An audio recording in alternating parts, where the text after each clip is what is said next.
Hey guys, and welcome to my tutorial on how to get a PS2 emulator and how it works. So the first thing you want to do is head over to one of the links in the description, and yeah, this you go to emulators. This is the website where you get the emulators from. This link will be in the description. Then what you want to do when you're on the website is head over to this highlight thing here called emulators. Then find PlayStation 2, which is obviously that. Now what this does is it's an emulator to emulate the games instead of using ISO and stuff, which will also work, but you know, this is easier. Now the best one I found is the top rated one. Obviously this works faster, better, and the configuration settings are much easier. So then you just download it. I've already downloaded it, so there's no point in me doing that. You'll need a PS2 BIOS. It'll ask you to put directories for stuff. You'll find that quite easy. Just type in PlayStation 2 BIOS. I'm sure there's loads on there. Damn it, why do I keep it? There we go. And yeah, this is where I got mine from. I'll put this in the description as well, just to make that easier. And then it's only a 10 megabyte download, so yeah. And then you just add that somewhere in the installation. Yeah. And then once you're done with the BIOS and all that, you're ready to go. But now you want to get the games, and I just closed my browser like an idiot. So I'm just gonna go to my history just to make this easier. I'm gonna go to this. Now to get the games, there's a thing on the top called ROM files. This is the files of the games, and that this is basically where you get the games from. So you want to head over to your PlayStation 2 section. So what the emulator does really, it's basically the firmware of the PlayStation 2 set. It's a bit of edit obviously, because yeah, it's not going to be exactly the same because this is PC and you can't get everything the same, can you? Now here's all the games. There's loads of games. There's loads of games. There's just like a big store of them, and most of them are for this emulator. If you downloaded, they're all for this emulator actually, and you just type in what you want. Basically whatever game, PS2 game there's ever been, it will definitely be on here in my eyes, because every game I've searched for has obviously come up, like SpongeBob, Battle for the Bikini Bottom, because I haven't played that game in a while. I wanted to get it, so this is one of the main reasons why I'm doing it. So there you go, you got Battle for the Bikini Bottom, PlayStation 2. Obviously you'd get the PlayStation 2 edition, not the Game Boy edition, and then you just download it and stuff. So that's a bit self-explanatory. Now once you've you got the game you want, what I recommend doing, just to make this process a bit easier, save having loads of rubbish on your desktop, is make a new folder in your documents to save the games in, just to make it slightly easier. You don't have to. To do that, you just click the new folder, type whatever you want, and then just double click it. Oh damn it, where did I keep that? Yeah. And then paste whatever in there, the game, obviously the ROM that you downloaded, just to make it easier, and then you could keep all your games there. This is what I did here. This is my SpongeBob game. It's cool. Now you'll probably need WinRAR or some sort of extractor just to import the files, I guess. Yeah. And then once you got the emulator and you've installed it with the BIOS and everything, sometimes you might not need a BIOS. Now this thing, I don't think you can close this when you're running the game. I think this is some sort of console. I'm not too sure on that. It doesn't take up too much RAM, that basically implemented with this thing here, so it does not matter. Just some of it tells you your RAM and stuff. You're like, what's it doing that? Just tells you like your operating system and some stuff about your PC, I guess. That's nothing too much to worry. So I think I might just close that down. Now once you get onto this, you might want to configure a few settings just in case your game does not boot. Because what I did, I spent ages and ages trying to open a game, or just opening the firmware anyway, and there was no image, there was no video. In other words, the game didn't appear. It was just black. I could hear the game, but that's why I had to configure some settings. So what you want to do is head over to emulation settings in the config bar there, and then you just basically put what you want and how you want to put it to what you want. Now these settings are mine confidentially for me on my PC, because did I just say confidentially? Never mind, just ignore that. And you just put the settings that suit you. So again, self-explanatory to your computer, and you just yeah, make sure. I wouldn't put this on full because apparently you need. I don't know. Someone said in this other tutorial that just put it to whatever suits you because it might lag otherwise. And this is just a speed hacks, just to, you know, sort stuff out. Now, game fixes. This is an important one. Say if that's not enabled, you need to enable it, and then click them all, obviously. Yeah. And then just sort out the graphics. Obviously, I put mine 1080 by 720. I don't know what it does that much, but that's HD anyway.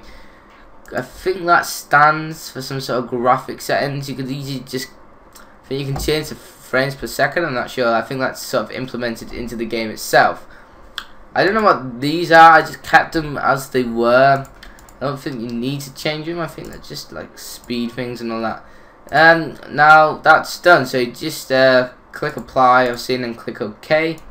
And then if you have a PlayStation 2 or PlayStation 3 controller and you want to use it on this software, it's a good thing because you can.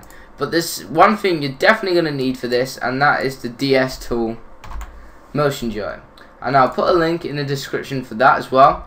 Basically what you do, you plug in your PlayStation 2 or PlayStation 3 controller into your, or you could use Xbox I guess, and put it into your PC with the cable if you have a PlayStation 3 or it's already on the PlayStation 2.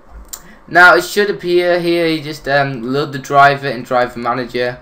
You just click that and then load driver, but mine's already loaded. And you can hit vibration test just to see if you got it right. I'll put my PS3 controller on the table, so just make sure it's working. So as you heard there, that was the vibration of my controller. Now what you want to do, now this, you can see that this software is good for these kind of emulators. Ps2, that's the one we're using there. So that's good for this. So you just click PlayStation 2 because this is a PlayStation 2 emulator. And then you don't close it. You need this to be open if you want to use your controller during the game. So just, you know, minimize that, and then you're good. And then you want to configure the settings for it. Obviously, I've already configured mine, but I'm going to show you roughly what you need to do. So you want to go to config again, controllers pad, and then plugin settings. Now what you want to do from here is go to pad 1. I guess that's for a split screen option. I'm not too sure on that, but I've left that blank for now, anonymous. And all these things here, you basically, you know, it's self-explanatory. Once again, you just click the button, you just click square, and then you click square on your controller, and that should change stuff. And then triangle, and then it just puts all the things in for you, just to make sure your computer's calibrated, I guess. And then click apply, OK, and then you're good. Now there is one more thing I think may apply to some people. Is I think it may be this setting here. Yeah. So go to config once again. Video. This is the graphics settings, I believe. Then go into plugin settings, and this is where you get your stuff, basically your graphics card or whatever you're using. So for rendering, if you have Direct 11, this is sort of implemented into your graphics card. It's a software / hardware processing unit to process your graphics. So I have Direct 3D 11. What I did, because I don't use the software, I have the hardware, which is better, I guess. And yeah, you can look at your graphics card in your PC if you don't have the manual for your graphics card. I do, so I know it's Direct 11, which is I think the latest now. So you just click which one applies to you. 9 if you got Direct 9, and you know, yeah. So yes, and then you can change some stuff around. And yeah, you do want to enable that nadir shade boost. That will help stuff. Texture filtering, allow 8-bit textures for like low graphic games and that. And then that's good. And then you could just copy my settings there, and then hit OK. Don't need to apply anything. Now you can see this is an ISO thing, so it can open ISO games as long as they're meant for PlayStation 2. Now to open the game, the ROM you downloaded, so this